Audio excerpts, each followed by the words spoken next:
Ah, si pudiéramos, tan solo con una gota de poesía o de amor, alpacar el odio en el mundo.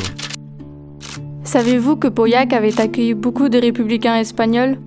À partir du 17 juillet 1936, durant la guerre d'Espagne, certains républicains et leurs familles se sont retrouvés dans la région de Santander. Bloqués, ils n'ont qu'une seule issue, fuir par la mer vers les ports français les plus proches. Celui de Pauillac, Trompeloup, était l'un d'eux. Trompeloup? Oui, Trompeloup. Ce nom vient d'un conte local où une chèvre a échappé à un loup en entrant dans une chapelle. Plusieurs bateaux venant d'Espagne, en pleine défaite républicaine, y ont accosté. Les réfugiés, très nombreux, se sont accumulés dans le camp de Trompeloup, car en tant qu'étrangers, on ne les laissait pas circuler librement. Mais un élan de solidarité émerge, conduit par Pablo Neruda. Ce célèbre poète et homme politique chilien a marqué l'histoire en affrétant le Winnipeg à Pauillac. C'était un ancien cargo maritime français de 144 mètres de long qui a été réhabilité à l'été 1939. Il transporta 2500 réfugiés républicains espagnols vers le Chili.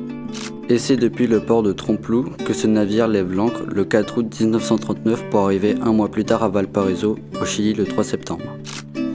Nous avons gardé trace de quelques-uns de ces passagers, par exemple Serapio Ibáñez Echevarría, qui était un scientifique océanographe venu d'Espagne et réfugié en France.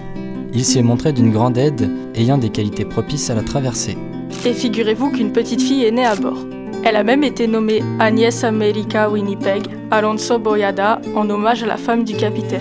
Ce port se situant à côté de notre lycée, cet événement historique nous a touchés, comme il avait profondément touché la ville et ses habitants à l'époque. Nous pensons en effet à ces gens qui sont arrivés ici, sans rien, avec la crainte d'être rejetés. Il nous semblait nécessaire de transmettre la mémoire de ces événements afin d'honorer et de s'inspirer de ceux qui ont osé aider et combattre pour les exilés espagnols. Continuons d'être solidaires comme l'a été Pablo Neruda qui disait